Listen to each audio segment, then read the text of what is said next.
Swastiastu, Namo Buddhaya, salam kebajikan, rahayu, selamat pagi, dan salam sejahtera bagi kita semua. Yang terhormat, Wakil Menteri Pekerjaan Umum Republik Indonesia, Ibu Diana Kusumawaswati. Yang kami hormati, para pimpinan tinggi madya dan pratama di lingkungan kementerian lembaga, penasehat dan ketua Pusat Studi Gempa Nasional beserta tim, akademisi dan asosiasi profesi, para tamu undangan, serta hadirin yang berbahagia. Kami haturkan selamat datang dalam acara peluncuran peta sumber dan bahaya gempa Indonesia serta aplikasi platform pemilihan dan modifikasi gerak tanah untuk evaluasi bangunan gedung existing dan temu ilmiah bidang permukiman pada hari ini tanggal 10 Desember 2024 di Auditorium Kementerian Pekerjaan Umum.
Bapak Ibu yang kami hormati, di tengah hari yang begitu luar biasa dan tentunya udara yang cukup syahdu, izinkan saya untuk membacakan sebuah pantun untuk membuat semangat kita semakin luar biasa. Saya boleh minta cakepnya ya Bapak Ibu ya. Pagi hari makan kelapa. Sepertinya kurang sepakat kalau saya cakep berarti pagi hari ini ya. Jadi masih kurang semangat. Sekali lagi Bapak Ibu, pagi hari makan kelapa. Rasanya enak, bikin tertawa. Kita di sini telah berjumpa untuk acara yang istimewa. Sekali lagi boleh berikan applause yang begitu luar biasa. Bapak dan Ibu hadirin yang berbahagia, sejenak kita menghadirkan keagungan Allah, Tuhan yang Maha Kuasa lagi yang Maha Esa, seraya memanjatkan doa kehadiratnya. Doa akan dipanjatkan menurut keyakinan agama Islam. Bagi yang beragama lain, dipersilakan menyesuaikan. Bismillahirrahmanirrahim. Alhamdulillahi rabbil alamin. Hamdan yuwafi ni'amahu wa yukafi'u mazidah. Ya Allah, ya Rahman, Tuhan yang Maha Pengasih lagi Maha Penyayang. Segala puji dan rasa syukur kami panjatkan kehadirat-Mu, wahai Allah, Tuhan semesta alam, yang telah memberikan kami nikmat kesehatan, kesempatan, dan ilmu pengetahuan, sehingga kami dapat beraktivitas pada acara peluncuran peta sumber dan bahaya gempa Indonesia, serta aplikasi platform pemilihan dan modifikasi gerak tanah. Ya Allah, Tuhan yang Maha Bijaksana, kami berkumpul di sini untuk bermusyawarah, berbagi ilmu, dan mencari solusi terbaik dalam mewujudkan kota dan permukiman yang aman, inklusif, tangguh, dan berkelanjutan. Kami memohon petunjuk-Mu, kemudahan dan keberkahan dari-Mu, agar acara ini berjalan lancar dan penuh manfaat. Ya Allah, ya Alim, limpahkanlah kepada kami ilmu yang bermanfaat, pemahaman yang mendalam, dan kebijaksanaan dalam mengambil keputusan. Ya Allah, Tuhan yang Maha Pengampun, ampunilah kesalahan dan dosa-dosa kami. Jauhkanlah kami dari kesalahan serta kekhilafan dalam langkah. Wassalamualaikum warahmatullahi wabarakatuh. Bismillahirrahmanirrahim. Yang terhormat dan kami banggakan Ibu Wakil Menteri Pekerjaan Umum, Ibu Diana Kusumasuti. Yang kami hormati para pejabat tinggi media di lingkungan kementerian dan lembaga. Yang saya hormati para pejabat tinggi Pratama di lingkungan kementerian dan lembaga. Yang kami hormati tim pusat studi 4. Yang kami hormati Ketua Umum Himpunan Pejabat Fungsional Bidang Permukiman. Yang saya hormati para perwakilan dari asosiasi, organisasi profesi, dan juga akademisi, serta Bapak Ibu hadirin sekalian yang hadir pada acara pagi hari ini. Yang kedua adalah buku aplikasi perencanaan bangunan gedung bertingkat tahan gempa berdasarkan SNI 1726/2019. Kami berharap dengan dimunculkannya buku dan peta terkait kegempaan dapat menjadi salah satu acuan bagi banyak pihak terkait dengan perencanaan bangunan gedung dan bangunan sipil terkait dengan ancaman bahaya gempa. Seiring dengan semakin meningkatnya pertumbuhan penduduk dan keberadaan bangunan dan bangunan gedung, maka diperlukan tata kelola mitigasi perawatan dan pemeliharaan bangunan yang akurat dan mengikuti perkembangan ilmu pengetahuan dan juga teknologi konstruksi disertai dengan ketersediaan standar dan acuan. Pertemuan dan diskusi bagi para pejabat fungsional bidang pemukiman di seluruh Indonesia. Kemudian acara akan dilanjutkan dengan sesi paparan hasil karya tulis dunia dengan tema menuju kota dan pemukiman yang smart living, inklusif, tangguh, dan berkelanjutan, dengan narasumber terdiri dari 5 pejabat fungsional yang berhasil terpilih menjadi karya tulis dunia terbaik. Ya. Wassalamualaikum warahmatullahi wabarakatuh. Assalamualaikum warahmatullahi wabarakatuh. Selamat pagi, salam sejahtera untuk kita semuanya. Om Swastiastu, Namo Buddhaya, dan salam kebajikan. Kemudian ada aplikasi platform pemilihan dan juga modifikasi gerak tanah untuk evaluasi bangunan gedung existing dan juga aplikasi perencanaan bangunan gedung bertingkat untuk tahan gempa. Dan sekaligus ini Direktorat Jenderal Cipta Karya ini juga mengadakan temu ilmiah, ya, temu ilmiah bidang permukiman di Cipta Karya, ya. Dan mudah-mudahan kedua acara ini tentunya penting untuk kita semuanya, ya. Dan tentunya saya juga sangat mengapresiasi kerjasama Kementerian Pekerjaan Umum dengan pusat studi gempa. Banyak sekali terjadi longsor, terjadi gempa-gempa, dan juga Ini kita harus antisipasi dulu semuanya, ya. Dan tentunya hal itu menjadi bukan hanya Kementerian PU, tapi kita harus bersama-sama untuk mengantisipasi itu. Saya senang ada BIG, ada BMKG, dan tentunya kementerian lain yang bersama-sama dengan kita untuk membuat buku tersebut yang saling berinteraksi sehingga membentuk zona penajaman dan sesar patahan aktif serta gunung api. Oleh karena itu, tindakan mitigasi dan juga pencegahan untuk mengurangi risiko bencana gempa ini secara terintegrasi dan berkelanjutan di semua wilayah rawan bencana itu harus dilaksanakan. Dampaknya tentunya banyak korban jiwa dan korban luka-luka karena kerusakan dan kegagalan pada bangunan gedung dan juga infrastruktur. Ya, nah ini sering terjadi dan kita memahami hal tersebut. Bayangkan aja rumah-rumah penduduk juga banyak yang hancur. Kenapa? Kolomnya aja hanya 3 pembersihannya. Dan ini kan nggak bisa naik dan nggak kuat. Dan itu kejadian banyak ya setelah kita bencana dan kemudian tim kita turunkan ke lapangan dan ternyata kolom itu harusnya 4 dan besinya resik, ini hanya 3. Gemuruh tanah bergetar terasa. Langit mendung, tanda bahaya. Mari bersama kita waspada. Bersatu hati saling menjaga.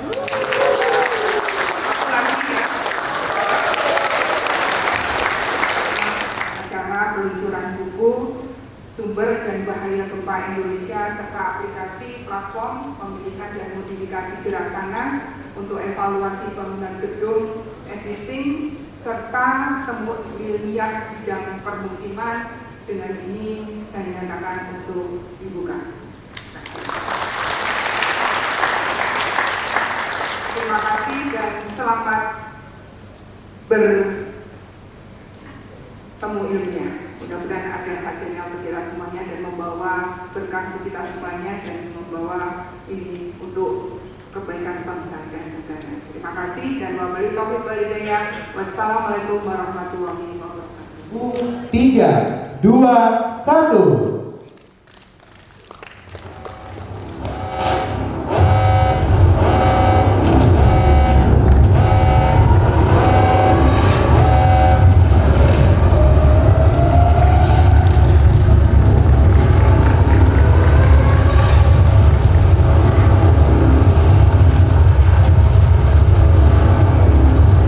Dengan demikian telah diluncurkan peta sumber dan bahaya gempa Indonesia serta aplikasi platform pemilihan dan modifikasi gerak tanah untuk evaluasi bangunan existing. Dan kembali kami mohon berkenan kepada dua Menteri Pekerjaan Umum untuk melaksanakan penandatanganan.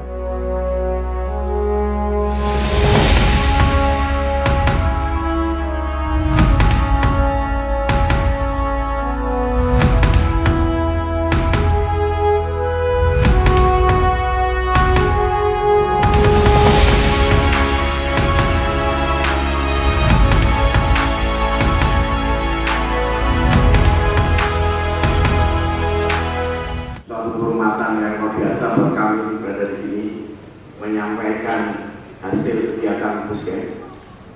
Izinkan kami mewakili teman-teman dan Pusken untuk menyampaikan topik kami yang berjudul Peta Sumber dan Daya Gempa Indonesia 2004, Engineering Seismology, PSHA, Produksi Dasar Analisis, Geotechnical Engineering, dan Structural Engineering. Kami juga di-backup oleh beberapa pakar internasional. Ada dari Australian National University Profesor Bill Cummings, kemudian dari USGS Dr. Mark Peterson, di mana ini kita engineer kita berikan contoh cara menghitung yang benar, mulai dari A sampai Z, mulai dari pendidikan tanah sampai perencanaan strukturnya.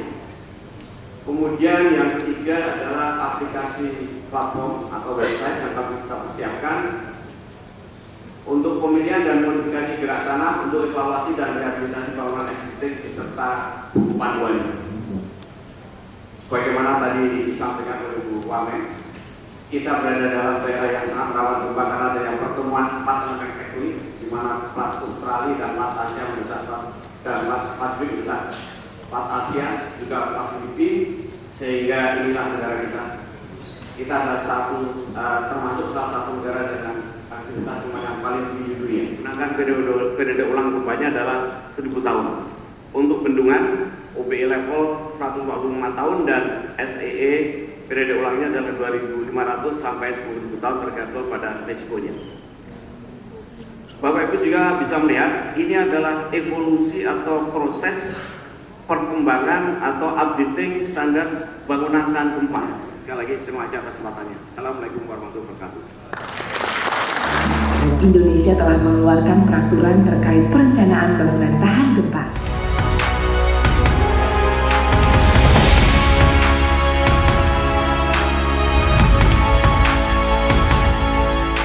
Ibu pejabat tinggi Madya, Bapak Ibu pejabat tinggi Pratama, administrator di lingkungan Kementerian PU, serta hadirin yang berbahagia, tidak bisa saya sebutkan satu persatu. Perkenalkan, saya Rehan selaku penata kelola bangunan gedung kawasan permukiman Ahli Muda dari Direktorat Pengembangan Kawasan Permukiman. Ada Ibu Insinyur Diah Kusumaningrum STMP, lalu ada Ibu Eliza Bakti Amelia STMSE, lalu Bapak Aryo Wisnu Wicaksono ST, dan Bapak Insinyur Muhammad Aprilio Devino STMP. Kepada para pembicara kami undang ke atas panggung. Karena sekarang bukan tak kenal maka tak sayang, tapi tak pantun maka tak sayang. Pergi ke hutan mencari rotan. Rotan dipakai membuat kursi. Selamat datang kami ucapkan di temu ilmiah yang penuh inspirasi. Aplaus dulu untuk kita semua Bapak Ibu sekalian. Baik. Sedikit cerita mungkin sebelum nanti saya perkenalkan para pemateri yang sudah hadir bersama kita di sini. Waktu pertama kali ditawarkan menjadi moderator, saya pikir acaranya acara kecil gitu ya. Tapi ternyata ini acara yang sungguh bergengsi, sangat besar gitu ya. Bapak Ibu sekalian, bahkan disaksikan oleh seluruh jakung bidang permukiman di seluruh Indonesia. Jadi ini merupakan hal yang luar biasa Bapak Ibu sekalian. Bahkan duduk bersama Bapak Ibu yang sudah menulis karya tulis ilmiah yang sangat bagus ini gitu ya, yang nanti akan dipaparkan. Dan juga mungkin ini acara temu ilmiah pertama bidang permukiman dengan tema menuju kota dan permukiman yang smart, living, inklusif, tangguh dan berkelanjutan. Punya suatu kota atau sebagus-bagusnya suatu kota, kalau tidak ada pelayanan dasar, karena air itu adalah pelayanan dasar, itu tidak akan bisa berjalan dengan baik. Pasti penghuninya juga tidak akan merasa nyaman untuk tinggal di dalamnya. Kemudian kita tahu bahwa saat ini kita juga ada pembangunan IKN, di mana ini adalah benar-benar kota yang dimulai dari nol. Kalau kita main game ya, The Sims, kita main itu kita benar-benar membangun kota dari nol. Ini adalah momen yang baik. Kita bisa memulai untuk pembangunan kota, pengelolaan terutama di perkiraannya dimulai dari nol. Kemudian juga perencanaan yang detail ini juga diperlukan untuk memberikan fasilitas, terutama pemenuhan fasilitas dasar kepada nantinya masyarakat yang ada di IKN. Kemudian juga saat ini kita tahu sudah banyak juga implementasi yang berbasis standar smart atau cerdas, sehingga kenapa tidak kita mengimplementasikannya di IKN. Ini ada Bapak Kepala Otorita IKN, Pak Suci Kalir, Sang Satu IKN menyampaikan bahwa air minum yang ada di IKN, water ini juga yang kita tahu ya, kemarin di awal tahun kita ada peretasan atau hack. Nah ini juga salah satu mitigasi yang memang harus dilakukan, itu adalah untuk mencegah adanya peretasan itu. Karena beberapa kasus di Amerika ini peretas ini mengincar sistem penyediaan air minum ya, karena kan itu kan kalau kita membayangkan ya film-film perang itu kan biasanya diracun langsung di reservoirnya atau diracun langsung di sungai-sungainya, itu kan udah pasti itu sangat fatal seperti itu. Assalamualaikum warahmatullahi wabarakatuh. Selamat siang Bapak Ibu sekalian. Di sini saya akan memaparkan hasil dari karya tulis ilmiah saya dengan subtema infrastruktur tangguh bencana yang diaplikasikan sebagai rumah perancangan modular yang kita beri nama RUMAS. Sebetulnya Rukas ini basicnya dia mirip dengan rumah-rumah pracetak modular yang sudah dikembangkan sebelumnya di BPPT. Namun di sini ada beberapa keunggulan yang ingin saya highlight, dan tentu saja dengan adanya keunggulan ini tetap kita jaga untuk keandalan strukturnya terhadap beban gempa yang nantinya akan terjadi. Maka komponen-komponen penyusun Rukas ini adalah yang pertama dari dindingnya, masonry wall, kemudian confining elemennya itu balok dan kolom, daplin, bed atau sloop itu yang ada di atas fondasi. Yang keempat itu fondasi juga penting. Langsung saja next. Kemudian metode analisis yang saya gunakan di karya tulis ini itu terdiri dari 4 aspek. Yang pertama aspek material penyusun dari Rukas ini kita menggunakan campuran beton, kemudian tulangan hingga jadi satu beton bertulang. Kemudian kita juga cek kapasitas dari komponennya, kalau kolom dan sambungan. Yang ketiga kita cek juga dari aspek struktur dindingnya. Setelah dari material komponen itu kita susun di satu struktur, kita cek juga kapasitasnya berapa, dan yang terakhir kosnya berapa, 56 hari, hingga kita mengaplikasikan komponen 1, 2, 3 ini ke struktur utama kita. Next. Langsung saja ke aspek selanjutnya, aspek agregat.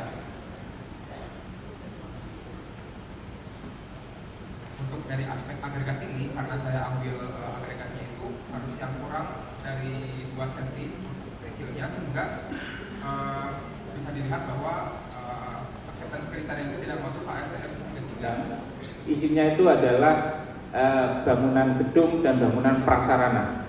Kalau orang Inggris menyebutnya building, dan satu lagi infrastructure. Lanjut.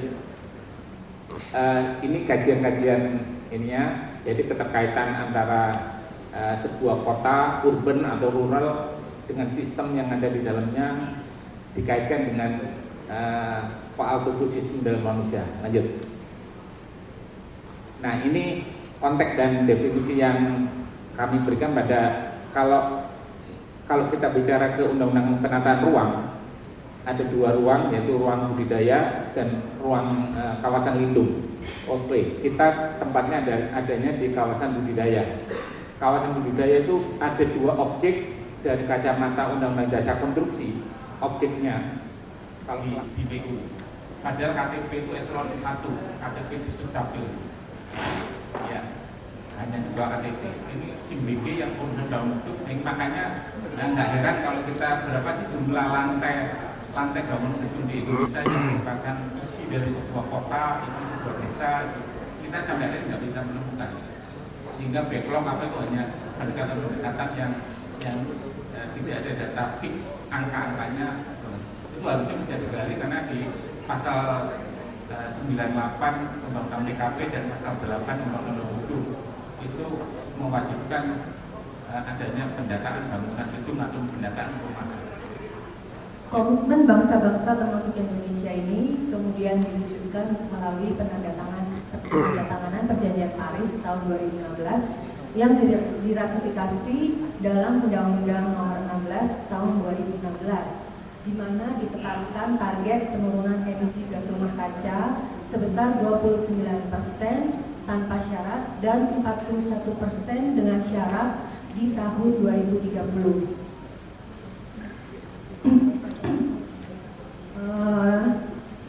Kemudian berdasarkan dokumen edisi disebutkan bahwa salah satu sektor yang berperan untuk menurunkan emisi gas rumah kaca adalah energi. Dan berdasarkan penelitian dari Kartini pada tahun 2017, rata-rata persentase penggunaan energi bangunan gedung sebesar 60%. Hal ini tentu saja jadi relevan, sehingga perlu peran dari pemilik bangunan untuk berkontribusi mencapai target penurunan emisi rumah kaca. Berdasarkan audit internal terhadap pencahayaan ruangan, diketahui bahwa beberapa ruangan kerja itu masih di bawah standar SNI untuk bangunan gedung. Kemudian berdasarkan audit lanjut, berdasarkan audit penggunaan AC juga diketahui bahwa beberapa pengguna bangunan masih mengatur suhu pada suhu di 16 derajat Celcius, di mana hal ini tidak sesuai dengan SNI yang mengatur bahwa untuk penghematan energi suhu diatur pada suhu 25 derajat Celcius. Nah, hal ini disampaikan karena alasan-alasan yang klise ya, yaitu kadang-kadang masih merasa sumuk gitu. Padahal AC itu sudah ditempatkan di ada beberapa unit itu, tapi mungkin karena kebiasaan yang sudah kebiasaan untuk suhu dingin sehingga masih merasa sumuk. Sistem ekonomi sirkuler. Selanjutnya, ini perkenalan singkat saya. Saat ini saya di Direktorat Jenderal Cipta Karya Kementerian PU di Balai Prasarana Pemukiman Wilayah Kalimantan Utara sebagai Jakpung Penata Kelola Penyihatan Lingkungan dikembangkan untuk pemenuhan air bersih khususnya di Kota Metropolitan. Sedangkan yang saya bahas ini adalah pemanfaatan greywater sebagai alternatif pemenuhan air bersih. Selanjutnya, apa itu greywater? Nah, selanjutnya boleh. Ya, greywater itu adalah air buangan yang berasal dari penggunaan air di bak mandi, shower, wastafel, dan mesin cuci. Jadi ini adalah air buangan penggunaan kita sehari-hari yang tidak terkontaminasi oleh kotoran manusia atau kotoran hewan. Nah, di greywater ini berdasarkan hasil penelitian itu menyumbang hampir 60-75% dari total air limbah rumah tangga. Jadi misalkan dalam satu rumah atau satu kepala keluarga itu dia misalkan 200 liter, dia untuk limbah greywaternya itu bisa 120 sampai 140 liter per hari. Banyak biaya untuk air PDAM, kedua peningkatan nilai properti dan infrastruktur, ketiga penciptaan lapangan kerja dan industri baru, keempat pengurangan beban finansial infrastruktur air minum, kelima peningkatan ketahanan ekonomi kota metropolitan. Selanjutnya, untuk rekomendasi kebijakan, jadi pemanfaatan greywater ini dalam pembahasan sosial berkelanjutan di kota metropolitan tentu membutuhkan rekomendasi kebijakan dari pemangku kepentingan. Antara yang pertama itu penyusunan regulasi dan standar kualitas. Ini tentu akan sangat berbeda dibanding dengan air bersih yang sudah ditentukan standarnya oleh Kemenkes. Apabila untuk greywater tentu akan diperlukan standar Kemenkes kembali atau dari Kemenku.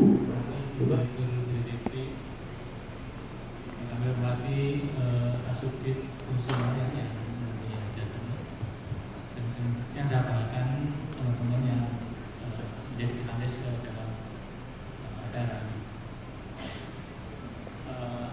Sebelumnya saya mohon izin ya, karena saya sebagai reviewer ya, saya tidak hanya memberi komentar apa yang lain, tapi juga apa yang ditulis yang kami cermati pada tulisan yang sudah disampaikan kami.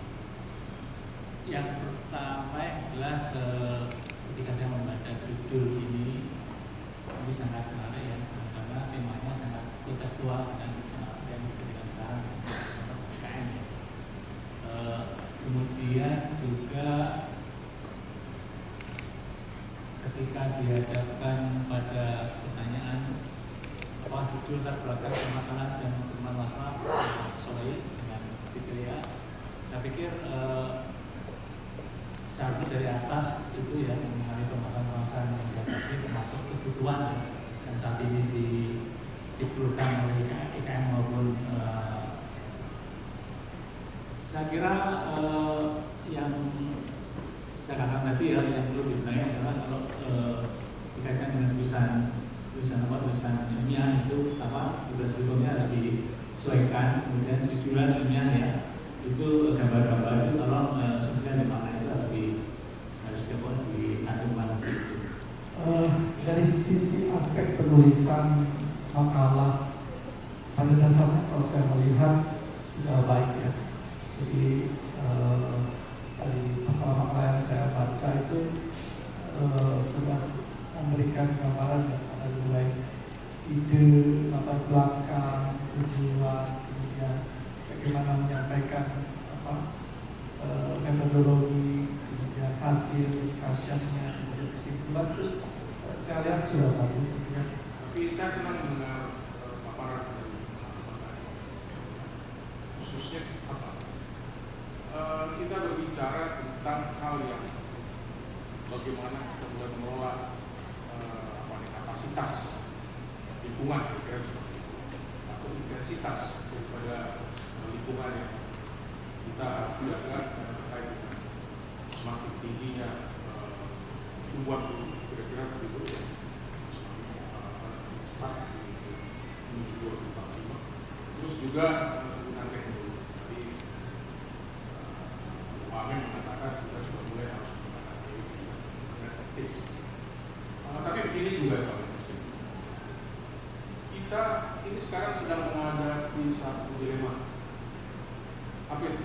Bidang pemukiman. Bidang pemukiman itu saya tidak tahu lagi di PU ini apa yang kita kerjakan. Kira-kira. Tapi kalau kita mau jadi seperti ruang batu, tidak ada masalah. Jadi infrastruktur delivery.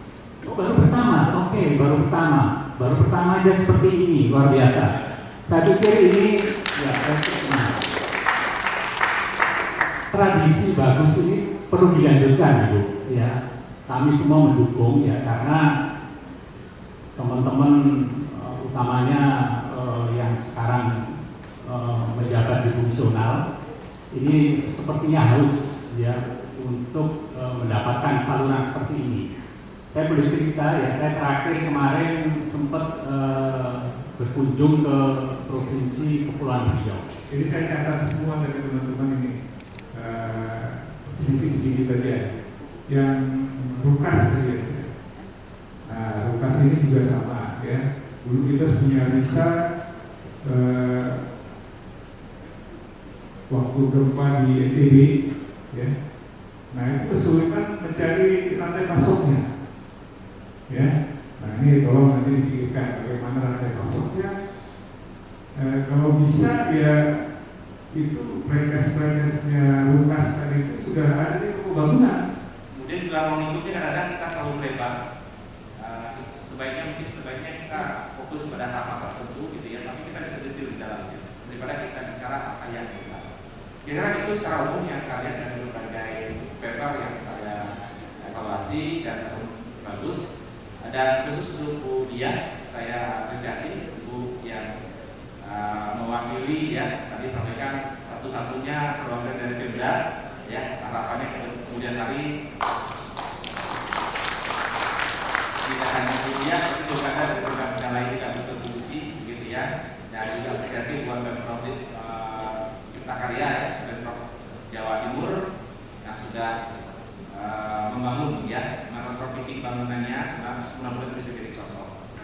Semua saya terima kasih kesempatannya kepada ya. Assalamualaikum warahmatullahi wabarakatuh. Itu juga pemikiran saya dan saya hanya mengucapkan terima kasih dan apresiasi buat Bapak Ibu yang telah bersedia menulis gitu ya dan memberikan wawasan untuk kita semua khususnya untuk para jago.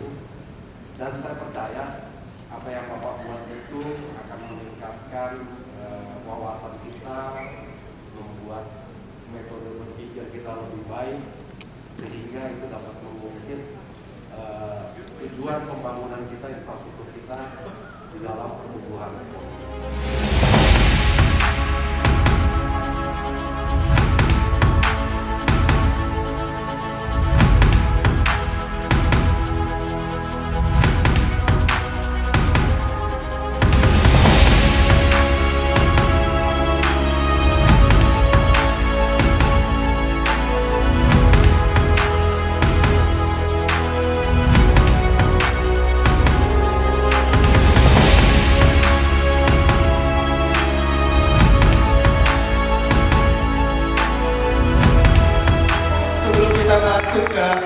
Acara dialog interaktif, saya punya hadiah, ada 10 hadiah yang akan kita bagikan. Oke.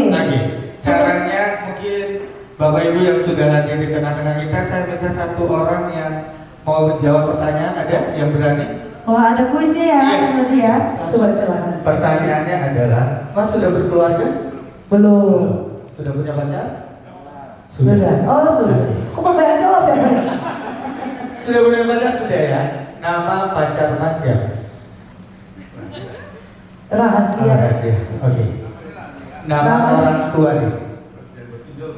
Enggak, aman kok. Siapa nama orang tuanya? Betul, silakan dapat hadiah. Beri tepuk tangan dulu dong. Namanya siapa Mas? Reli. Dari Cipta Karya. Oke, pertanyaannya nanti kita ada dialog interaktif. Ada 3 narasumber. Sebutkan satu. Ini susah sih. Ini agak berat nih. Ini kulkas. Ibu tahu? Oke, boleh Bu. Nah, boleh kemana? Siapa? Salah satu aja. Pak Fajar Santoso. Apakah betul? Betul. Selamat Ibu, nanti masuk babak bonus ke Pertanyaannya. Sudah berkeluarga? Sudah.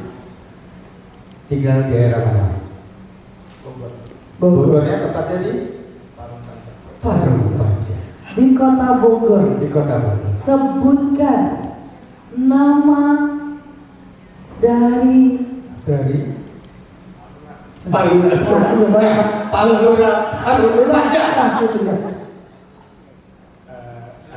Betul. Itu iya. Itu luar biasa ini. Boleh berjabat tangan, tanyakan kabarnya dulu Pak. Ibu, apa kabar? Ya. Yang hijau mana semangatnya? Oh wah. Oke, sekarang tadi silakan. Siap-siap, fokus dan konsentrasi. Siap-siap. Belum sabar, fokus. Bisa.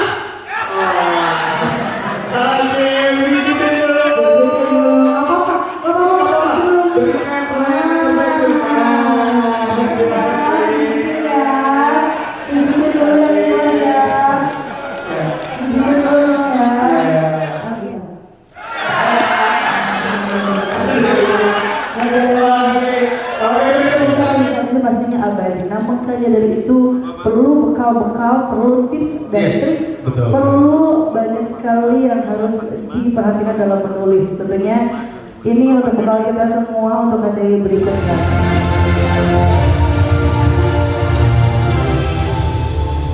Baik, terima kasih Mbak dan Mas MC. Saya bukan narasumber, tapi saya membantu diskusi saja sebagai moderator.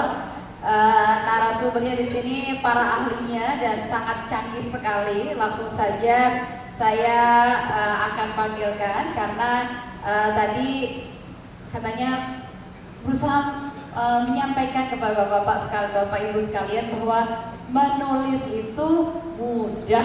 Nah, bagaimana caranya menulis mudah dan kenapa kita perlu untuk menulis? Kita langsung panggilkan para narasumber kita. Bapak Adrinal Tanjung, SEAK MSI, yang membangun gerakan Sabi Sabu, 1 birokrat, 1 buku. Bagaimana menuangkan ide pikiran dan pengalaman seorang birokrat lewat bahasa tulis. Dan kemudian yang juga mengundang Bapak Ahmad Lutfi yang akan menyampaikan kiprah inspiratif AS Mission untuk berkontribusi dalam meningkatkan kualitas kinerja ASN melalui menulis. Kemudian juga ada Bapak Fajar Santoso Hutahyan, STMSE, yang akan cara mengenai jurnal pemukiman sebagai wadah menyebarkan pengetahuan dan hasil penelitian bagi pejabat fungsional bidang pemukiman. Pertanyaan sederhana, saya mau tanya dulu dari Pak Adrinal Tanjung. Gerakan Sabi Sabu, 1 birokrat, 1 buku. Ini seperti apa gerakannya dan apa sih manfaatnya untuk kemudian Sabi Sabu ini, 1 birokrat, 1 buku? Jadi kalau tadi diskusi kita menulis itu mudah, kemudian kalau kita kaitkan dengan Sabi Sabu mungkin perjalanan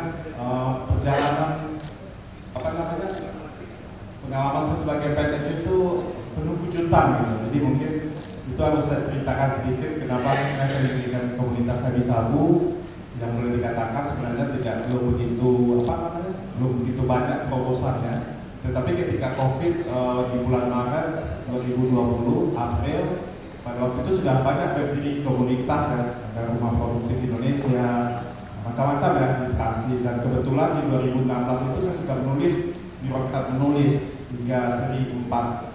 Kemudian jadi Jadi sebagai pegawai auditor di BPKP, saya pertama ditempatkan itu di Sulawesi Utara di Manado. Cuman perjalanan waktu juga yang mengatakan saya tidak lama sebagai auditor. Masalahnya yang kedua adalah challenge-nya adalah organisasi korporat. Jadi waktu itu ada tapi kayaknya ada gitu. Jadi gimana nih ya? Kemudian yang ketiga adalah masalah korupsi. Kebetulan kita akan reformasi ya, masuk ke PNS, aduh, gimana dia? Dengan 3 hal tadi, dan saya dan teman-teman Budi, kemudian bikin kita hanya solusi aja lah daripada kedua gitu ya. Kalau kita mau di sini ya kita cari solusinya apa? Akhirnya buatlah ASN Action. Jadi gimana suatu komunitas yang saling berbagi gitu. Nah, kebetulan pas lagi COVID juga, kami mulai di 2020 bertemu dengan teman-teman startup. Jadi menurut mereka tuh kita kalau bikin itu harus bikin namanya bisnis model. Nanti ketika ada buka lowongan Bappenas beasiswa, nanti papanya bisa jadi mentor. Tujuannya apa aja sih? Esainya kita esai beasiswanya kita perbaiki, wawancara latihan. Makanya 2 tahun belakangan ini kami membantu meluluskan 76 ASN. Wow, tepuk tangan dong untuk lulusan 76. Sampai terbaik kayak IVD juga ada yang masuk kan ASN sebenarnya macam-macam ya tingkatan ini ya. Ada yang memang bagus bisa masuk Columbia segala macam John Hopkins. Nah, satu di antaranya kan tadi ASN tulis ya. ASN tulis kami itu ada dua keahlian ya. Tulisan populer dan yang lebih akademisi ya. Artikel yang KTI ya. Jadi kalau artikel populer itu kami melakukan kayak pelatihan. Tapi kalau disuruh meriksa tulisan saya senang. Kemudian kalau menuliskan hal-hal yang populer gitu ya, tapi yang bukan di kantor itu saya suka. Cuman mungkin masalah waktu juga, masalah waktu terkait dengan apa sih yang saya kerjakan gitu ya. Selama saya berada di BUMR banyak sebenarnya hal-hal yang membuat saya berkembang. Jadi kalau menulis keluarkan, membaca memasukkan kan. Jadi semakin banyak kita membaca maka makin mudah kita menulis. Dan memang saya senang membaca ya. Jadi boleh dikatakan ke Gramedia itu kalau lagi punya uang ya bisa tiap minggu atau 2 minggu sekali. Ya paling tidak sebulan sekali itu. Jadi di rumah itu penuh buku ya, banyak sekali buku. Dan memang karena mungkin waktu sekolah dulu SMP, SMA, kuliah beli buku itu kan agak keras. Setelah bekerja terlampiaskanlah hobi membeli buku, membaca buku, karena alhamdulillah sudah punya penghasilan. Tadi saya sampaikan saya mulai menulis yang mulai konsisten ya. Waktu di Manado itu tahun 2000 ketika saya jadi auditor setahun ya. Nah waktu itu kan otonomi daerah, kemudian isu terkait dengan pengawasan internal, eksternal kan waktu itu juga lagi hit ya. Alhamdulillah saya kan bekerja di lembaga pengawasan internal yang waktu itu disorot keberadaannya karena tidak didukung dengan undang-undang. Makasih. Mungkin ini, saya mungkin nggak bertanya gitu ya, tapi pengalaman saja dulu saya kan nggak bisa bikin buku, nggak bisa bikin tulis. Tapi yang mendorong saya untuk bikin buku itu sebenarnya tadi yang disampaikan Pak Adil itu keinginan untuk berbagi. Ya. Jadi memang pertama tadi disampaikan ya harus banyak baca. Karena kalau kita nggak banyak baca kita nggak punya pengetahuan gitu ya untuk yang dibagikan. Kebetulan saya punya power, saya suruh orang beli buku. Saya tulis, tapi pemikirannya saya kasih. Ya, mungkin ini sedikit saya bercerita dulu. Saya adalah mantan peneliti yang karena berpindah gabung gitu ya. Sekarang menjadi Parekayasa dan sekarang berpindah lagi menjadi teman-teman dari PDP lah gitu ya. Nah, pengalaman saya di peneliti memang waktu itu peneliti kan harus sering menulis ya. Jadi karena itu memang tuntutan gitu ya. Karena kalau tidak menulis ya tidak akan mendapatkan kredit, tidak akan naik pangkat lah gitu ya. Bagaimana kalau kita merubah atau mengubah dari tulisan ilmiah menjadi populer, karena ada kita menggunakan bahasa yang berbeda dengan ilmiah. Yang ilmiah itu kita menggunakan data dan fakta. Tadi Pak Adina menyampaikan kalau penulis itu boleh salah, boleh bohong, itu atau meneliti lagi. Sebagai pemula, kalau saya sendiri biasanya menulis juga sih Pak, tapi untuk proses editing ini sepertinya masih butuh mentor begitu ya. Kalau di kuliah kan ada dosen gitu, nah tapi kalau di udah di dunia kerja ini baiknya mentor untuk mengedit atau memperbaiki tata bahasa dari tulisan itu ke siapa gitu yang lebih tepat.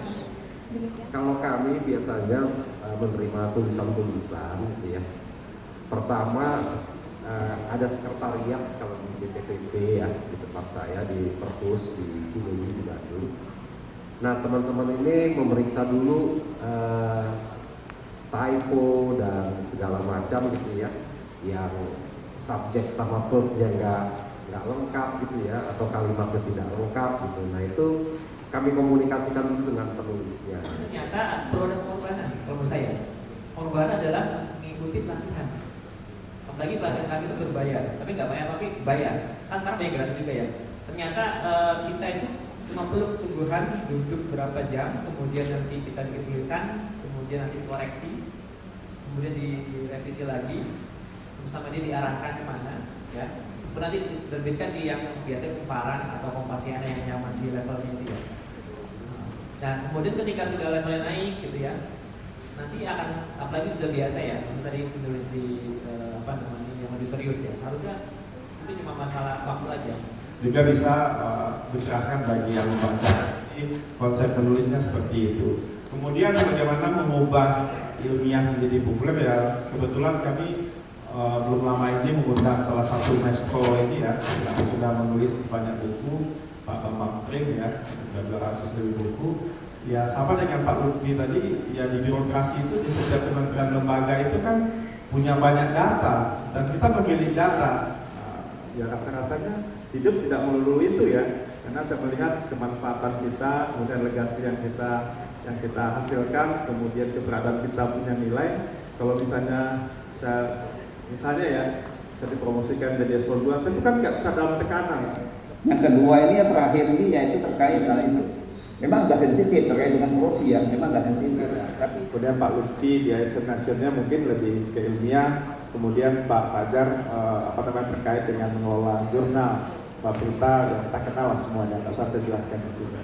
Jadi saya sampaikan 27 tahun masa kerja saya di birokrasi, jadi auditor, kemudian walaupun backgroundnya pendidikannya akuntan, kemudian hanya 3 tahun nggak sampai malah. Kemudian jadi peneliti di Pusditbang BPKP, kemudian di Humas BPKP, kemudian sisanya ya terkait dengan aparatur negara khususnya di ketatalaksanaan. Tapi ternyata kemudian tidak menarik minat untuk membacanya. Ya Bapak Ibu, perhatikan behavior masyarakat saat ini. Karena behavior masyarakat itu berubah dengan hadirnya komunikasi digital.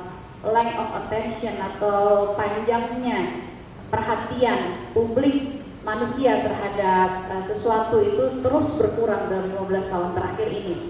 Jadi pastikan tulisannya sudah catchy dari awal. Dan lagi ada satu fenomena juga Bapak Ibu, saat ini informasi sudah begitu banyak. Oke Bu, terima kasih kepada Ibu Prita Laura selaku moderator kita pada siang hari ini.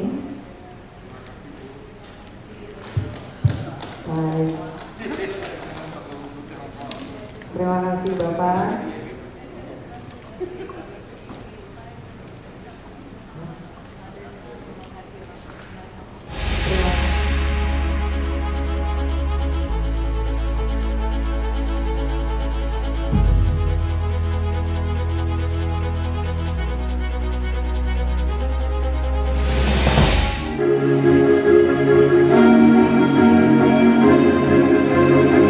Untuk juara ketiga KTI Bidang Permukiman 2024 diberikan kepada selamat kepada siapa kira-kira? Muhammad Aprilia Dervino STMT.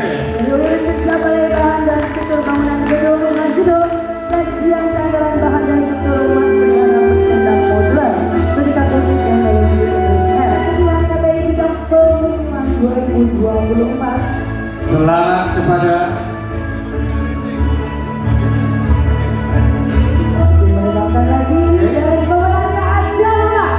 Bapak Aryo Wisnu Wicaksono ST dari unit DPPW Kalimantan Utara dengan judul KTI optimalisasi pemanfaatan water dengan pembangunan infrastruktur berkelanjutan berbasis bersama KTI bidang permukiman 2024.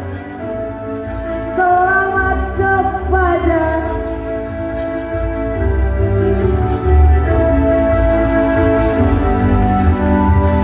siapakah? makin deg-degan dan Selamat kepada Ibu Insinyur Dia Kusuma Ningrum ST dari unit Dinas Perumahan Rakyat Kawasan Pemukiman dan Cipta Karya Provinsi Jawa Timur.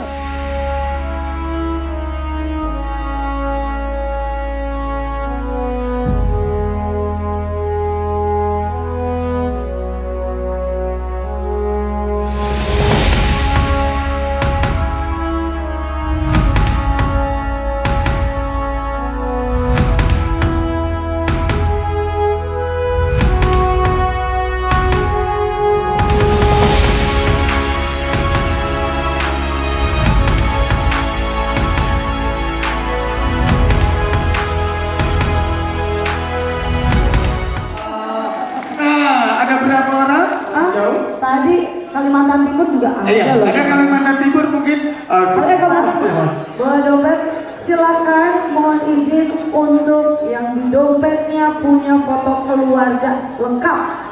Foto keluarga lengkap. Coba kita cek. Satu keluarga ibu juga satu keluarga. Wah, satu keluarga juga ya. Ini bagaimana dia semua dikeluarin ya keluarganya ya. Dan terima kasih untuk Bapak dan Ibu yang telah hadir. Wabillahi taufiq wal hidayah. Wassalamualaikum warahmatullahi wabarakatuh.